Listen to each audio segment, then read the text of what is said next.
Good morning students. Lesson number 2 atomic structure में Rutherford उसकी हम ड्रॉबैक आपको बता चुके हैं और उसी के मैंने आपको बताया था कंटेम्प्रेरी एक साइंटिस्ट है मैक्सवेल। तो आपके नेक्स्ट टॉपिक आता है Maxwell electromagnetic theory. Maxwell electromagnetic theory, लीजिए इसके पॉइंट सुनिए भाई कि क्या गिरा मैक्सवेल इलेक्ट्रोमैग्नेटिक थ्योरी। इसकी देख लीजिए कि इलेक्ट्रोमैग्नेटिक थ्योरी ऑफ मैक्सवेल। पहला point, any source of energy absorb और emit energy in form of radiation, it is called radiant energy. दोबारा बोलता हूं, any source of energy absorb और emit energy in form of radiation, it is called radiant energy. When we apply electric field, अगर आप कहीं भी electric field apply कर रहे हो तो उसके परपेंडिकुलर जो है मैग्नेटिक फील्ड प्रोड्यूस होगा। पढ़ा हुआ है आप लोगों ने 10th के अंदर में। इलेक्ट्रिक मोटर में आप इलेक्ट्रिक फील्ड अप्लाई कर रहे हो तो वहां मैग्नेटिक फील्ड प्रोड्यूस होता है, तो दो मैग्नेट बन जाते हैं। और उल्टा, अगर आप कहीं मैग्नेटिक फील्ड लगा रहे हो तो इलेक्ट्रिक फील्ड प्रोड्यूस होता है। For example generator, magnetic field है, उसमें फोर्स काम करता है।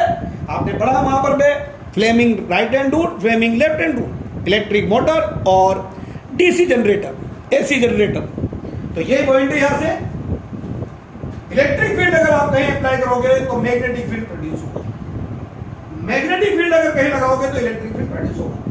That mean both field behave as a source of each other and both are vector quantity. Physics में आप पढ़ ही रहे होंगे, वेक्टर है इसीलिए मैंने ऊपर एरो लगाया। इनमें मैग्नीट्यूड है एज वेल एज डायरेक्शन। तो दोनों जो है एक दूसरे के परपेंडिकुलर और दोनों का इफेक्ट किसी एक पॉइंट पर नहीं होता है, बल्कि वेव के फॉर्म में इनफाइनाइट तक जाता है, वेव के फॉर्म में इनफाइनाइट तक जाता है। और these wave are related to electric and magnetic field, so these waves are called electromagnetic waves। तो ये इलेक्ट्रोमैग्नेटिक वेव जो है वो मैक्सवेल ने बताई। दोबारा सुन लीजिए, फिर हम आपको जनरल कैरेक्टरिस्टिक ऑफ वेव पढ़ाएंगे, उसी में आपके न्यूमेरिकल से।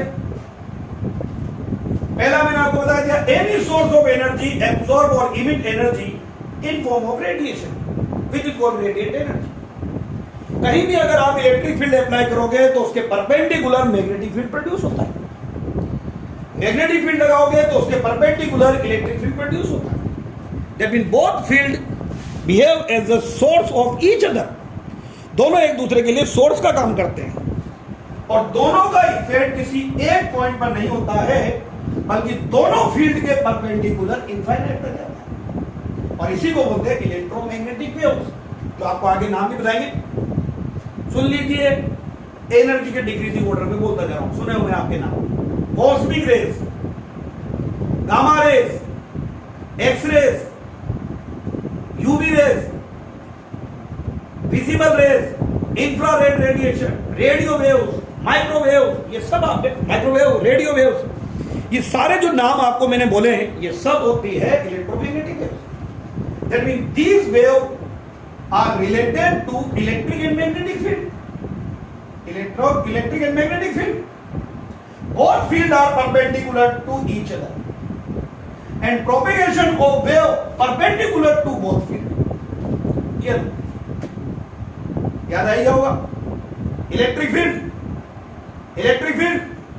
Magnetic field, force, propagation, Fleming right hand rule, Fleming left hand, याद आ रहे होंगे। Electric field, magnetic field, force, कुछ भी लगा सकते हैं। ये परपेंडिकुलर, अगर आपने एक इलेक्ट्रिक फील्ड लगाया तो उसके परपेंडिकुलर मैग्नेटिक फील्ड प्रोड्यूस होगा और उसके perpendicular propagation. Both fields are perpendicular to each other and propagation of wave perpendicular to both fields. Next point. These waves do not require any medium for propagation.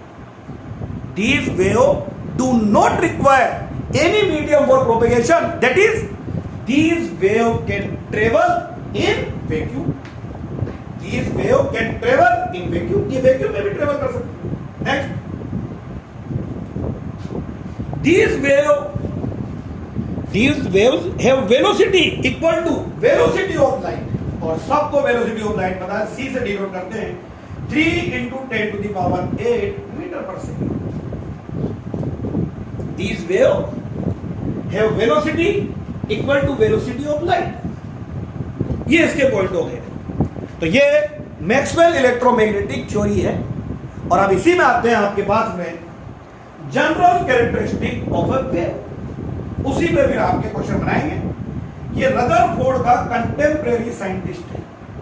Rutherford के साथ साथ था और इसने electromagnetic theory दी थी Maxwell ने, जिसके point हमने आपको बता दिए.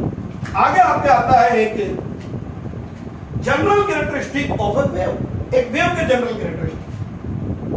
तो ये एक जनरल वेव लीजिए. ये पॉइंट सब क्लियर होने देंगे आपकी. प्लांक क्वांटम थ्योरी और ये इलेक्ट्रोमैग्नेटिक चलता रहेगा. सबको पता है, 10th में पढ़े हुए हैं प्रीवियस क्लासेस में. ये ऊपर वाले पॉइंट क्रेस्ट और ये दोनों नीचे वाले पॉइंट ट्रफ. 2 कंसेक्यूटिव क्रेस्ट, इनके बीच की डिस्टेंस होती है लैम्डा, वेवलेंथ जिसको बोलते हैं. और 2 कंसेक्यूटिव ट्रफ जो है उनके बीच की डिस्टेंस भी होती है लैम्डा. ठीक है, लैम्डा डिस्टेंस. तो एक जनरल वेव, पहले हमने एक जनरल वेव बना दी. तो सबसे पहला पॉइंट आपके पास जनरल वेव में आता है वेवलेंथ, जिसको डिनोट करते हैं हम लैम्डा से. लैम्डा बोलिए भाई. डिस्टेंस बिटवीन 2 कंसेक्यूटिव क्रेस्ट और 2 consecutive trough is called wavelength.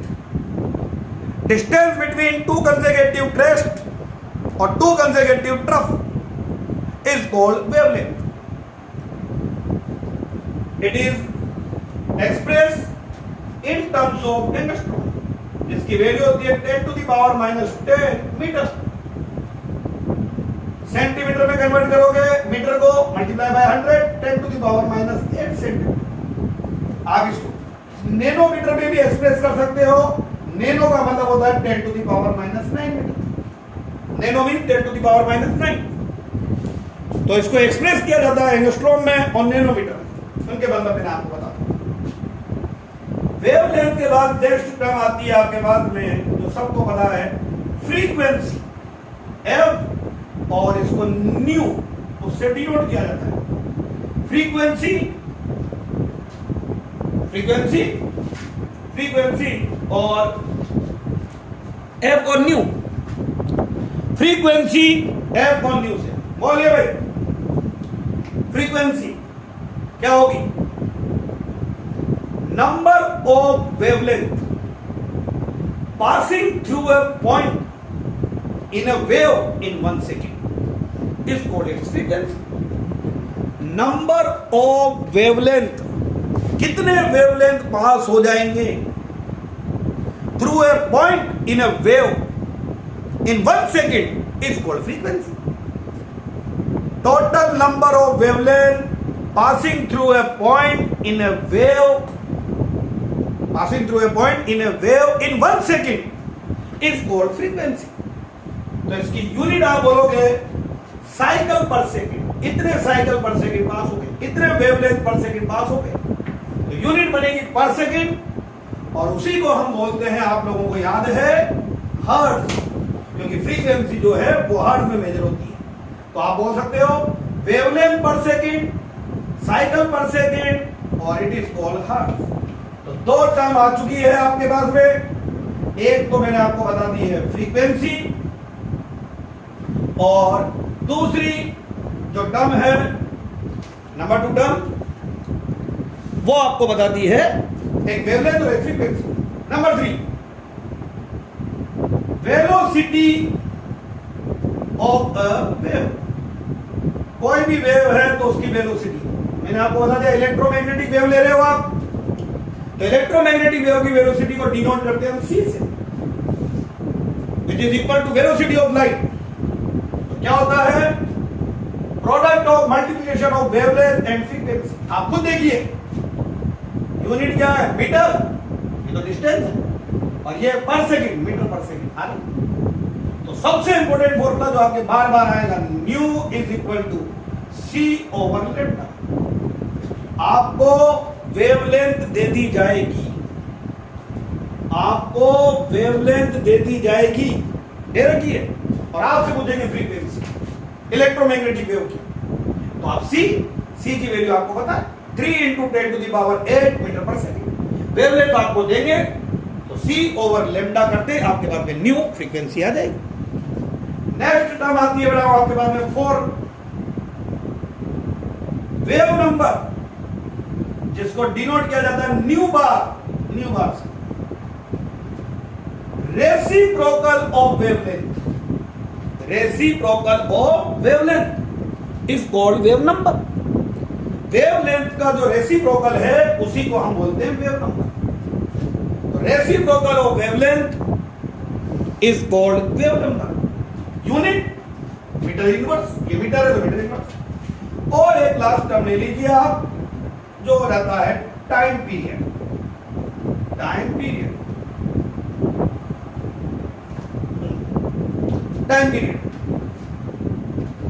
Time taken for passing a wavelength through a point in a wave is called time period.